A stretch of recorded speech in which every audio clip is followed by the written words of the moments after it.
옛날 어느 마을 조대감은 낮은 지위에 있다가 의금부도사라는 높은 관직에 오르게 되었다. 그러자 많은 손님이 찾아들고 대접을 받는 위치에 올라서게 되었는데 그런 남편의 모습을 본 부인은 남편의 몸이 덩달아 커진 것 같이 느껴졌다. 여보, 관직이 높아지면 아무래도 그에 따라 몸도 커지는 게 맞소? 그렇고 말고 맡은 임무가 막중하고 또 아랫사람들이 모두 받들어 모시니 몸이 커졌다고 봐야지. 그렇다면 아랫도리도 혹시? 오늘 밤 기대하겠소이다. 응, 뭘 기대한단 말이오? 잔말 말고 오랜만에 봉사나 하시오.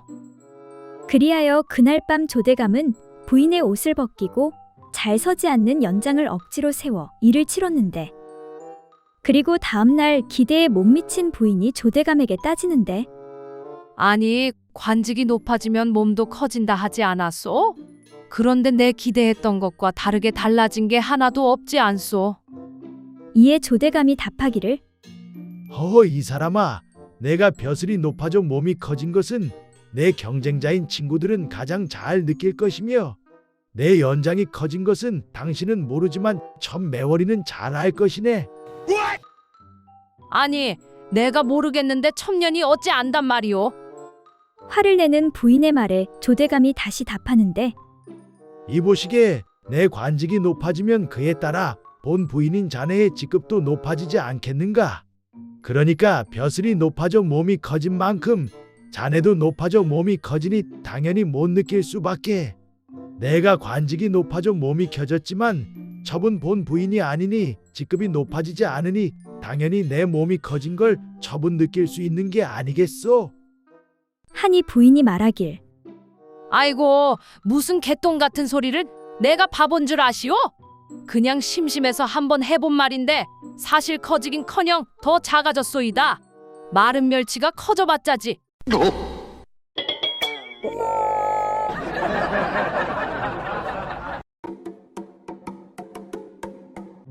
옛날 어느 마을에 호색가로 이름을 날리던 어느 한량이 기방을 제 집처럼 들락거리더니 그만 소중한 그것의 병이 들고 말았다.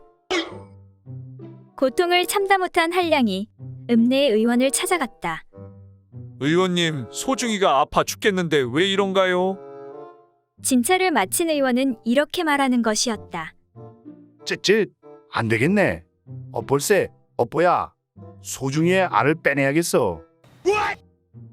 아니, 알을 빼내야 한다니요? 그게 무슨 소리입니까?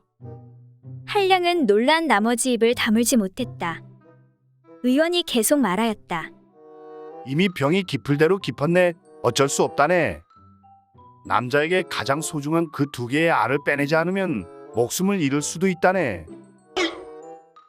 실로 천추의 한이 될 일이었지만 다른 방법이 없었다.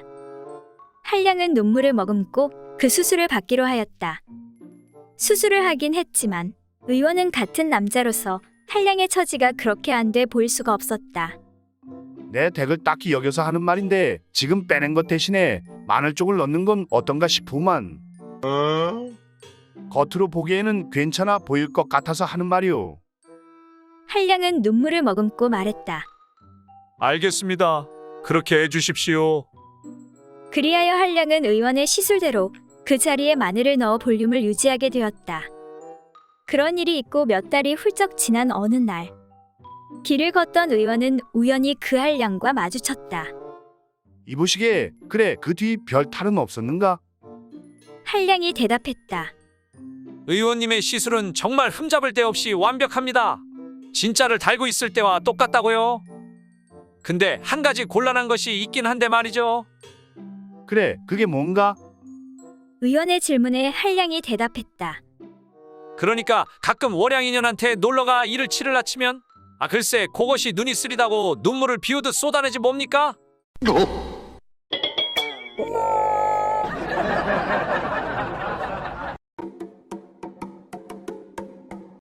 옛날 어느 고을에 조정에서 일을 하던 어리석은 이모 조관이라는 자가 있었다. 그런데 이 이모 조관은 색을 어찌나 밝히는지 여종 중에서도 반반하게 생긴 여종은 그냥 두지 않았다. 그러던 하루는 벌건 대낮임에도 불구하고 여종 하나를 이끌고 마당 정원에 파묻혀 그 짓을 하느라 여념이 없었다. 아이고, 요 이쁜 것 이리 가까이 와보거라. 나으리, 누가 보면 어쩌려고 이러십니까? 때마침 근처를 지나가던 하인들이 마당 정원에서 나무 사이로 보이는 그 광경을 잘못 보고는 집으로 침입하려는 도둑으로 오해해 소리쳤다. 야, 이 도둑놈아. 저기 도둑놈이 들었다. 저놈을 어서 잡아라. 하고는 저마다 손에 몽둥이를 들고 곧장 그곳으로 뛰어들었다. 뜻밖의 사태에 처지가 난감해진 이조관은 끼고 있던 여종을 얼른 나무 뒤로 숨겨놓고 자기는 하인들 앞으로 뛰어나와 시치미를 뚝 뗐다. 왜 이리 시끄러우냐? 아이고, 나으리, 다름이 아니오라. 방금 도둑놈이 들어온 것 같아서 그렇습니다요. 뭐라고? 도둑이 들었다니 그게 사실이냐? 도둑놈 소리에 나무 뒤에 숨어있던 여종이 놀라 튀어나왔다. 나으리, 도둑놈이 들어왔다니 그게 무슨 말씀이옵니까? 너무 무섭습니다. 그러자 곧바로 사태를 파악한 하인들은 터져나오는 웃음을 애써 참으면서 이렇게 둘러댔다. 나으리, 사실 도둑놈이 방금 전에 이 탐을 넘어서 도망쳤습니다요. 그러니 안심하셔도 되십니다. 그러자 어리석은 이조관은 하인들에게 들키지 않았다고 착각하고 허세를 부리며 말했다. 그 도둑놈이 만약 나한테 걸렸으면 뼈도 못 추렸을 텐데 용케 알고 도망갔구나. 하니 하인들이 웃으며 말하길. 나으리, 그래도 조심하셔야 합니다. 제가 보니 그 도둑놈이 쬐깐한 가죽 몽둥이를 달고 있었거든요.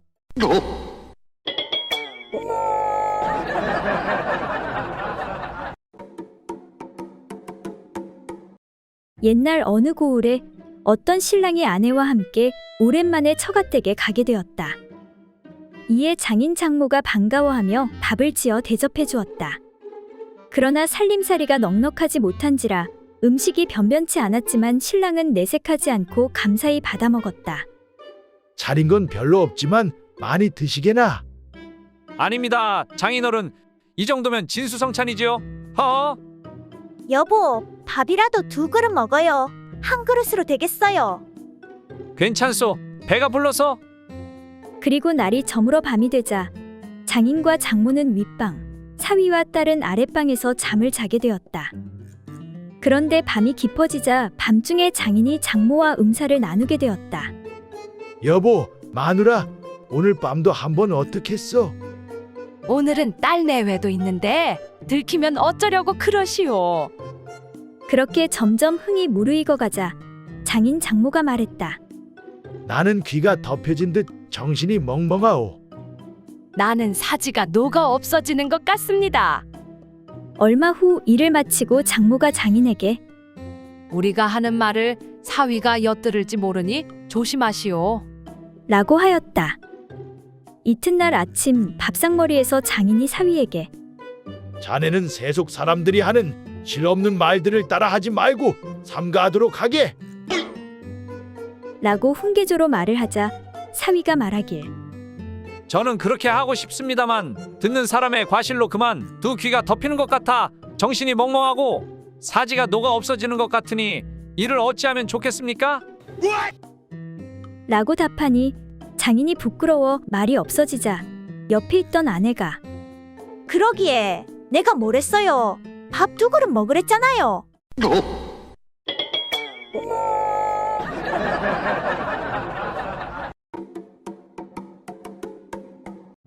옛날 어느 마을에 여자는 모두 죽고 남자들만 사는 집이 있었는데 식구들이 하나같이 약간 모자랐다. 하루는 그 집 형제가 산을 넘고 있었는데 솔개의 깃털 하나가 떨어져 있는 것이 아닌가. 그런데 둘은 아직 솔개를 본 적이 없고 이것이 무엇인지 궁금해하는데 이것은 분명 무서운 호랑이 털이 틀림없어. 호랑이는 무늬가 얼룩덜룩하다고 했는데 털에 무늬가 있는 거 보니까 맞지 않아? 아니야. 내가 봤는데 멧돼지 털에 이런 무늬가 있더라고. 이건 분명 멧돼지 털이야. 그렇게 둘은 서로의 말이 맞다고 우기며 집으로 향했는데 집으로 돌아온 둘은 아비에게 누구의 말이 맞냐고 물었다.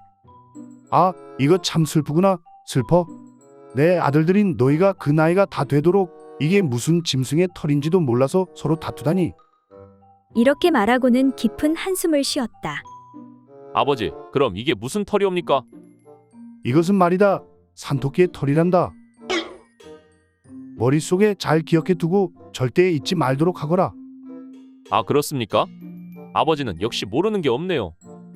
그때 놀러 나갔다 온 늦둥이 막내가 아버지, 나도 털을 하나 주웠는데. 그래, 한번 보자. 아니, 그 털은? 그래, 그것은 어디서 났느냐? 네, 냇가에서 빨래하는 꽃님이 누나가 앉아있던 자리에 있었어요. 아니, 뭐라, 그 귀한 털을 어서 아버지에게 넘기거라. 이에 다른 아들들이 화를 내며 아니 아버지, 그 귀한 털을 왜 아버지가 혼자 가지시려고 합니까? 아니, 뭐라고 이런 호로 자식을 봤나? 토끼털도 모르는 놈이 이 귀한 걸 어찌 알고 달라는 것이냐? 그러면 아버지, 털을 가위로 잘라서 나누는 게 어떻겠습니까? 이 멍청한 놈아, 이 털은 완전체가 아니면 아무 의미가 없느니라. 그렇게 아버지와 자식들이 티격태격하고 있는데 방에서 듣고 있던 할아버지가 야 이놈들아, 내 다 들었느니라. 어찌 부모 자식 간에 그까지 털에기 하나 가지고 싸우는 것이냐? 못난 놈들 같으니라고. 아이고, 아버지 면목 없습니다. 할아버지 죄송합니다.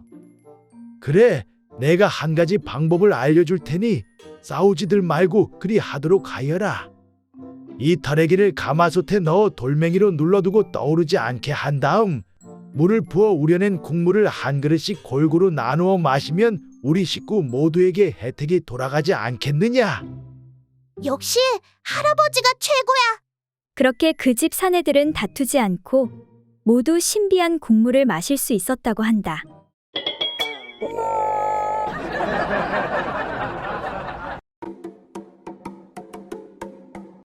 옛날 어느 고을에 한 선비가 살고 있었는데 매번 과거에 응시하였지만 번번이 떨어지고 말았다. 부인, 미안하오. 이번에도 떨어진 것 같구려. 서방님, 지금처럼 공부하시면 앞으로도 합격하지 못할 것 같습니다. 그러니 힘드시더라도 산속 암자에 들어가 공부에 매진하도록 하십시오. 난 부인 없인 하루도 못 산단 말이오. 이미 큰 스님께 말씀드렸으니 그리하시지요.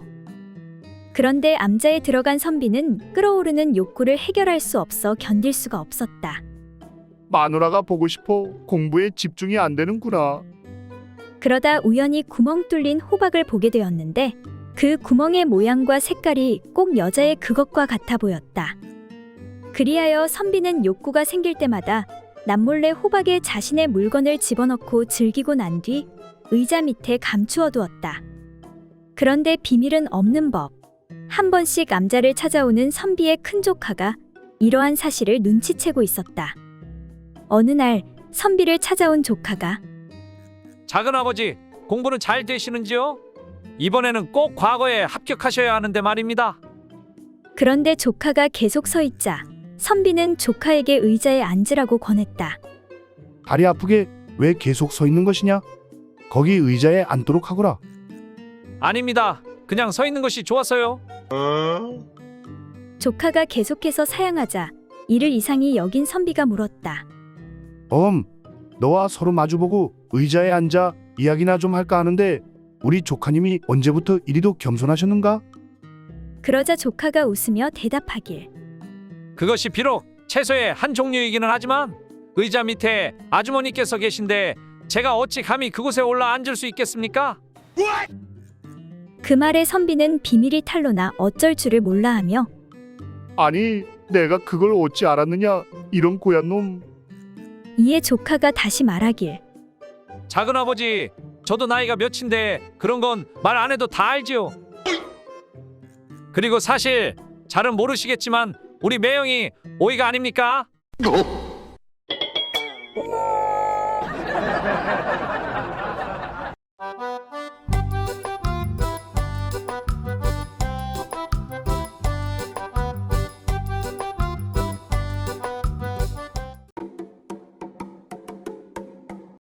옛날 어느 마을에 김대감은 나이 70이 넘도록 부인에게 잡혀 살고 있었다.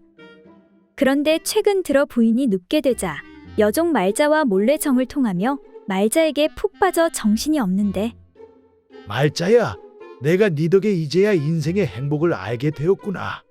근데 왜 이리 갈수록 예뻐지는 것이냐? 너 때문에 아주 못 살겠네. 못 살아?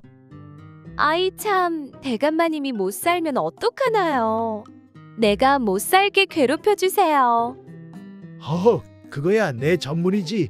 오늘 밤에도 안방으로 건너오거라. 그런데 주인마님이 우리 사이를 눈치챈 것 같아 너무 무섭습니다. 걱정 말거라.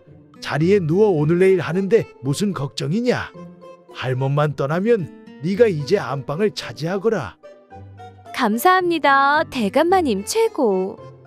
그리고 잠시 후 아픈 몸을 이끌고 부인이 나와 아니 이놈의 영감탱이가 내가 아직 두 눈 시퍼렇게 뜨고 있는데 여종과 내 집에서 아주 지지고 볶고 잘하는 짓이오. 허, 사내 대장부가 어찌 한 여인만 품고 산단 말이오. 박대감은 첩이 셋이나 있는데 내 50년 넘게 당신에게 잡혀 산 걸 생각하면 아직도 화가 안 풀리오. 아이고 그게 그리 억울하셨어. 쫄딱 망한 몰락한 양반이 누구 때문에 이렇게 먹고 사는데 고마운 줄도 모르고 그것도 자랑이라고 큰 소리를 쳐. 그래 어디 두고 보십시다.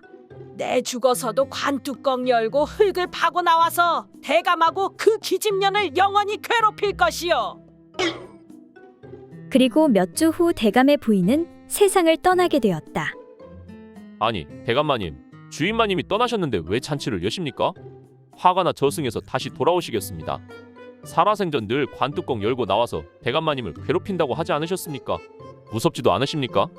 저는 주인마님 생각만 해도 오금이 저립니다. 허, 걱정 말거라. 내 그럴 줄 알고 관의 못질을 단단히 해두었으니 걱정할 것 없다. 그래도 주인마님 힘이 장사가 아니십니까? 그깟 나무 관 부서뜨리는 것은 일도 아닐 텐데. 허, 이놈 참 겁은 많아가지고 걱정 말래도 내 그럴 줄 알고 관을 뒤집어 묻었단다. 그런데 대감마님, 주인마님께서는 늘 옆으로 돌아서 주무시지 않으셨습니까? 아차, 큰일이구나. 이걸 어쩌지? 그건 그렇고 그걸 내 놈이 어떻게 알았느냐? 그렇게 두 사람은 몇 달을 공포에 떨며 잠을 이루지 못하였다고 한다.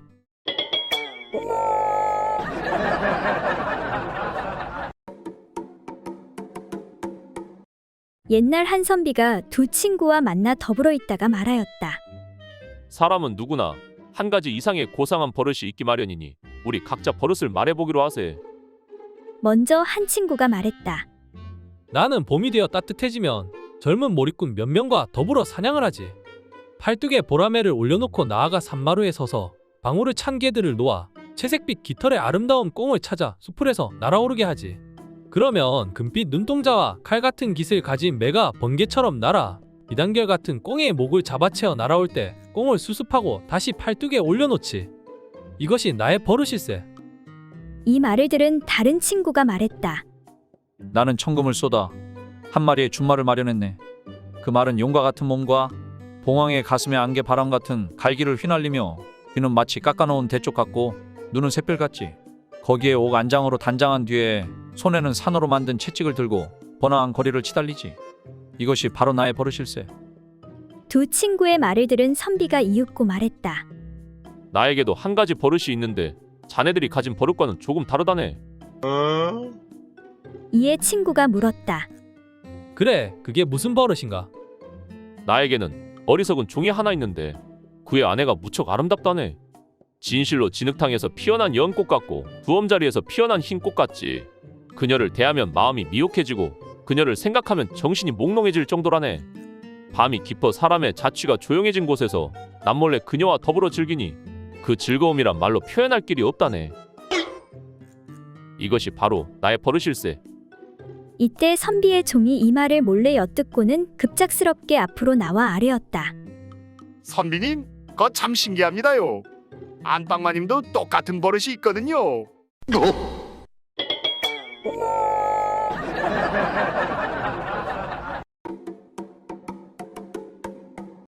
옛날 어느 마을에 일생을 주색에 파묻혀 살아온 한 노인이 어떻게 또 새로운 첩을 맞아 즐겁게 살까 고심하고 있었다.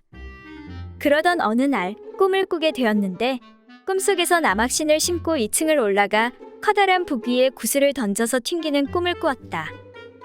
아니, 이게 도대체 무슨 요상한 꿈이냐? 노인은 그 꿈이 너무도 이상해서 곧 점쟁이를 불러 해몽을 하게 했다. 점쟁이가 잠시 생각하다가 말했다. 남학신을 신고 2층에 오른다는 것은 앞으로 지위가 높아진다는 뜻이며 구슬을 가죽으로 된 북 위에 굴려 튀는 것은 솔개가 높이 나는 것 같이 당신의 이름이 세상에 널리 퍼진다는 뜻입니다. 그 말을 들은 노인은 몹시 기뻐하며 아무 생각 없이 또 첩을 얻었다. 그리고는 밤낮으로 정열을 불태우며 향락에서 헤어나질 못했다. 아이고 좋다 좋아. 인생 뭐 있나? 이렇게 즐기면서 사는 거지. 그러나 노인은 한 달도 못 가서 그만 자리에 누워 일어나지도 못하게 되었다. 용한 의원을 불러 좋다는 약은 다 써보았으나 소용이 없었다. 이젠 약도 소용없다니 어떻게 된 것이냐? 이보시게 의원 양반, 내가 아주 좋은 꿈을 꾸어서 그걸 따랐다가 이렇게 되었으니 어찌하면 좋겠어. 노인은 한탄하며 의원에게 꿈 이야기를 해주었다. 그러자 의원이 고개를 좌우로 흔들면서 한숨을 쉬며 말했다. 그 해몽은 잘못된 것입니다. 노인의 연세로 남학신을 신고 가파른 계단을 올랐다는 것은 자칫 잘못하다간 떨어진다는 것이 아니겠습니까? 이 말을 들은 노인은 간담이 서늘해졌다.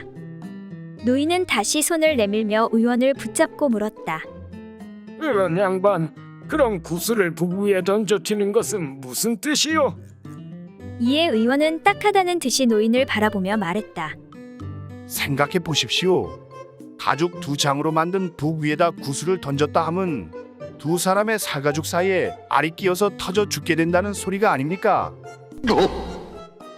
그 후 노인은 얼마 지나지 않아 세상을 떠나고 말았다.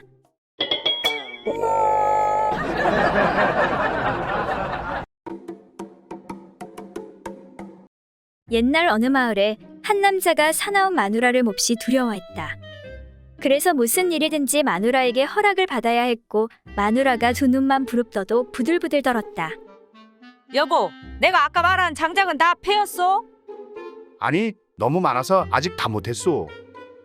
아니, 그게 얼마나 된다고 아직도 못했다는 거요? 당신이 할 줄 아는 게 도대체 뭐요? 부인은 매번 아주 작은 일에도 남편의 콧등에 대고 손가락질을 하며 마구 욕을 퍼부어 대기 일쑤였다. 어느 날 밤일을 하던 남편이 제대로 하지 못하자 아내가 또 욕을 퍼붓기 시작했다. 이 인간아, 당신은 도대체 할 줄 아는 것이 뭐요? 필요도 없는 것이기 달고 다니지 말고 그만 떼버리시오. 이에 참다 못한 남편이 드디어 폭발하고 말았다. 아니, 이놈의 여편네가 하늘 같은 남편 알기를 어떻게 아는 거야? 하고는 밖으로 나가 본때를 보일 생각으로 나무 몽둥이를 들고 달려들었다. 그래, 오늘 너 죽고 나 죽자. 이 나쁜 여편네야. 그러자 마누라가 즐겁을 하며 달아나기 시작했다. 남편은 뒤쫓아가면서 소리를 마구 질러댔다. 이놈의 여편네야, 어디 한번 잡히기만 해봐라. 아주 다리 몽둥이를 그냥... 이때 느닷없이 도망가던 마누라가 획 돌아서더니 옆구리에 손을 얹고 눈을 부릅뜨며 말했다. 그래, 당신은 어쩔 셈이야? 설마 그 몽둥이로 나를 때리기라도 하겠다는 것이요? 라고 하며 분노가 절정에 다다른 아내가 무섭게 남편을 노려보았다. 이에 정신이 돌아온 남편은 즐겁한 나머지 꿇어앉아 몽둥이를 제깍 마누라에게 넘겨주며 말했다. 여보, 내가 잘못했소. 내가 정신이 약간 나간 것 같소. 그러니 그 몽둥이로 날 때려주시오.